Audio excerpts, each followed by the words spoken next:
welcome back. Well, with the world's largest free trade area and a 1.2 billion person market, the African continent presents a large-scale untapped potential. And Nigeria, with the largest population, stands to gain from this market. But if the right strategy is adopted.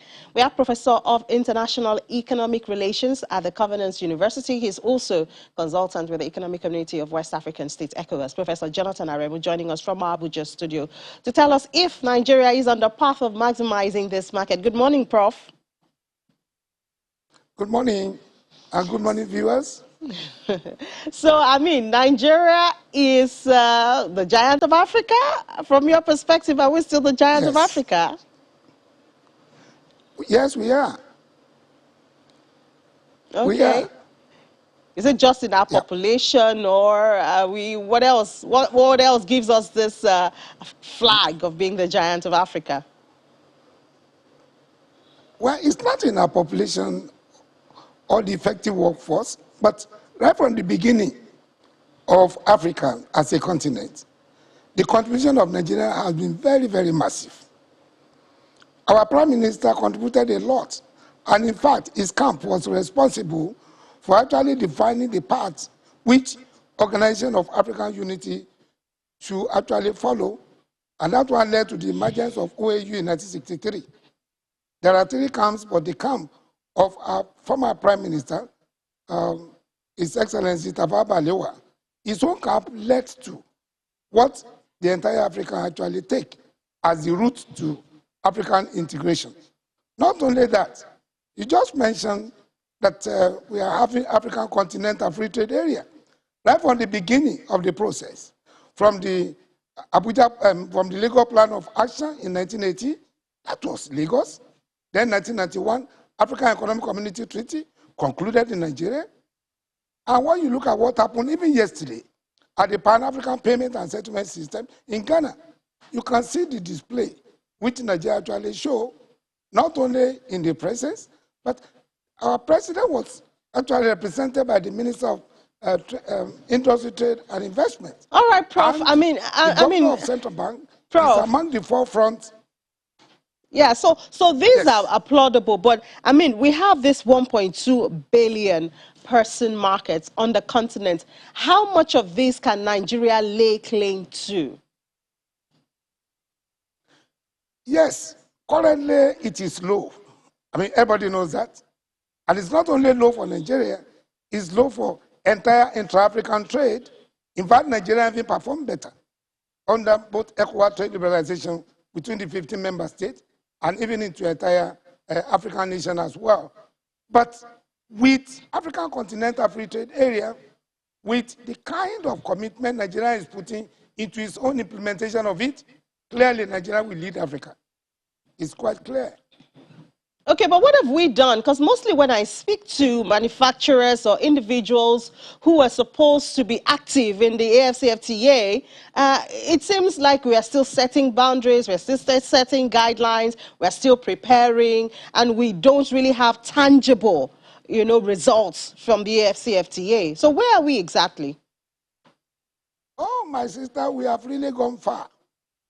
The president set up the National Action Committee even before we ratified on the 5th of December 2020, and the National Action Committee have been working quite well with a lot of work streams in different sectors of the economy.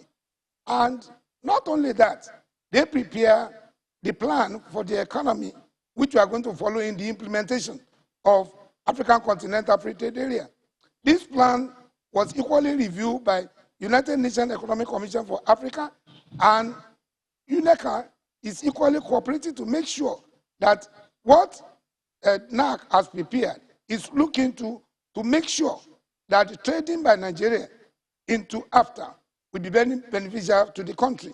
Let me say this one, that right now, Nigeria is ahead in quite a lot of trading services. What is actually necessary is to be able to give enough sensitization to the operators in the trading services. On the trading in goods, as you rightly said, the Manufacturing Association of Nigeria, their main concern is that the present infrastructure appears to be relatively deficient to give us a very good and competitive environment that we allow to penetrate with our goods into other countries. And I think government is looking into that area. But seriously speaking, just as you said, much has to be done, and manufacturing associations, they are being given opportunity to express and monitor the development as well.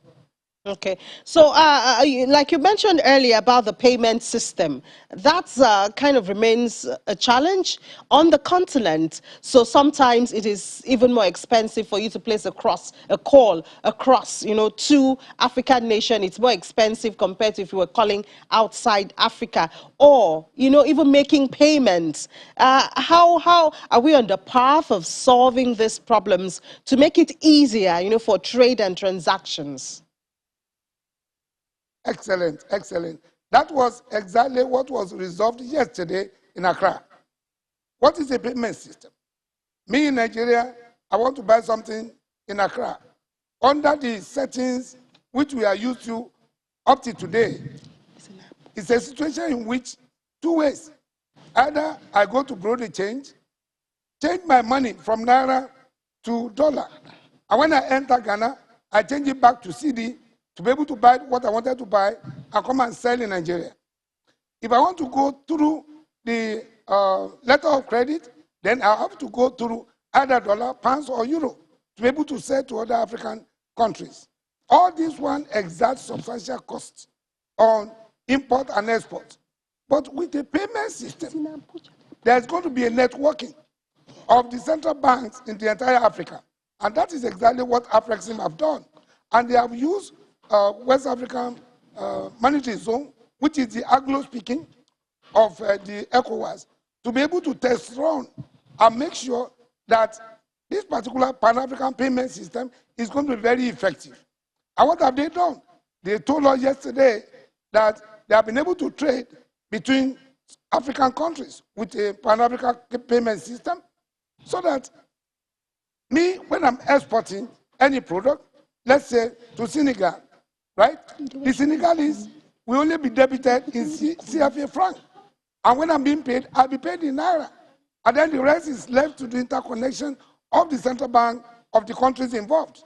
So that there's no need to be able to reduce our external reserve by when trading among ourselves. When trading among ourselves, we are not going to be touching our external reserve in terms of dollar, in terms of pound, in terms of euro, but we are making use of our own domestic currency. When I'm buying, I pay my domestic currency. When they are selling to me, when they are paying to the other person, they're going to receive the money in its own domestic currency. And that is it. It's going to be simple. Well, sounds impressive, but does that replace the idea of having the eco-currency? Are we no longer working on that? That is a very good question as well. You see, I've always said that economic union, which is the final stage of economic integration, essentially economic integration, there are in 4 phases. Phase 1, free trade area. Phase 2, custom union. Phase 3, common market. Phase 4, economic union. It is in the final stage of economic union that the issue of single currency comes up. But even in ECOWAS, there have been a serious mistake. And what was the mistake? Even when we are in FTA, free trade area, we were saying we are going to put a single currency ECO. And that becomes very difficult because a lot of convergent criteria, both primary and secondary, become very difficult to fulfill. And therefore, in 2009, some of us recommended that why don't we go through ECOWAS payment and settlement system? And as I'm talking to you now, ECOWAS is finalizing its own ECOWAS payment and settlement system, so as to make sure that trading among ourselves will not involve any intervening international currencies like dollar and pound sterling, but direct payment and receipt in our domestic currency. And that is exactly the same thing which Afrexim brought on board for the entire African nations. So it's going to be very easy. We are not saying, because one, I think is representative of the president of Uganda, said that when are we going to have single currency? To me, single currency, we can go ahead until it is possible to have it, but we shouldn't force it.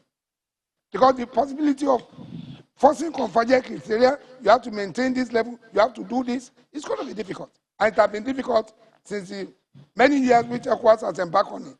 And let me say this one. Just about a year and a half ago, what happened to the entire Africa was that the president of France came to Cote d'Ivoire and then announced that ECO will be realigned to Euro. That is not the way we want to do it. So ECOWAS has reverted now that we are going ahead with our own ECOWAS payment and settlement system, and it is on the road of ECOWAS payment and settlement system we are going to arrive at ECO. So the idea of ECO is still intact, but we are not rushing into it anymore. All right, from the Nigerian side especially, there's the issue of regulatory agencies. Sometimes exporters have complained that they're rather much and the procedure is bureaucratic and cumbersome. Is this also being looked at to make it easier for people to get interested in moving goods across the borders? Thank you very much. Thank you. Under African Continental Free Trade Area, each of the domestic economy, I'm calling them state parties, is going to ensure that the domestic regulation will not be punitive to intra-African trade. And look at it. Yesterday, the governor of Central Bank was physically present there and acknowledged as one of the frontline governors that is allowing this dream to happen. So which means Nigeria is fully prepared. But we have to come back home to be able to make sure that the regulatory environment is compliant with what we actually signed under the principle of pacta sunt servanda in international treaty. So we expect that each of the ministries, departments, and agencies in the government, and they are doing that because I'm aware of it, they are putting together what they need to do to be able to make sure that all of these little problems and infractions which we are facing in trading among ourselves will be put to things of the past. So is there a lot of work is going on. Okay. And the national strategy is coming up very soon. Okay, we'll be looking forward to it. Of course, beyond the strategy and the paperwork, we'd like to see it really actually come to pass. But let me just ask this, Prof, before we let you go. Countries are supposed to trade in the areas of their comparative advantage. And we know that sometimes this comparative advantage, it clashes between countries. Is there a way to, take care of competition, or are we going to allow the countries to compete among themselves, or we're going to say, okay, you face this and this is your strongest area of strength and you face this? Thank you. That's a very wonderful question. That means one, that with the opening, with the liberalization of trading in goods and services, clearly there's going to be competition in trading in goods, in trading in services. And as you rightly said, countries do better when they pay attention to the area where they are better. That is comparative advantage principle. And then also, part and parcel of this area where they can compete, which means competitive advantage. So not only comparative, but competitive advantages. And that is one of the things which the organized private sectors are saying, that we are not competitive. Though we may have comparative advantage with what nature has given to us, with human capital we have, but the infrastructural deficiency will be a problem. And I think that is being addressed. So, in terms of comparative advantage, Nigeria, we are quite better. I've gone to quite a lot of African countries, and you can see Nigerian companies, Nigerian banks. You go to West Africa also, you can see a lot of things which Nigerians are doing. And let me say this one, under the African Continental Free Trade Area, for some of us that participate in a lot of sensitization on it, I can see the ambition of Nigeria, eager to be able to go into this thing, ready to be able to embrace going into African countries. So I believe that we are going to do well. Let me say one thing, which is very important. In some areas, like trading in services, which is not very much known, we are familiar with import duty, export duty on goods, but services area is not yet known. And that is another area where more sensitization will have to be put. For subsidy to cross-border, there are essentially 4 modes: mode 1, mode 2, mode 3, mode 4. Subsidy can cross-border on internet. It can cross-border.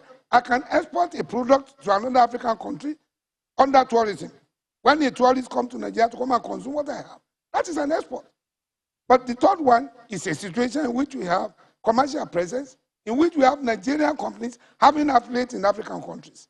And then the last one is mode 4. In each of these 4 modes, Nigeria, we have a lot of comparative and competitive advantages. And therefore, what we need to know is to sink down the sensitization so that Nigeria can be well off on the African continental free trade area. I think Nigeria stands to be the best, and just as Shurali said, we are going to be giant of Africa under this African continental free trade area. We certainly look forward to being the giant of Africa. It's a thing of pride, you know, and we look forward to it.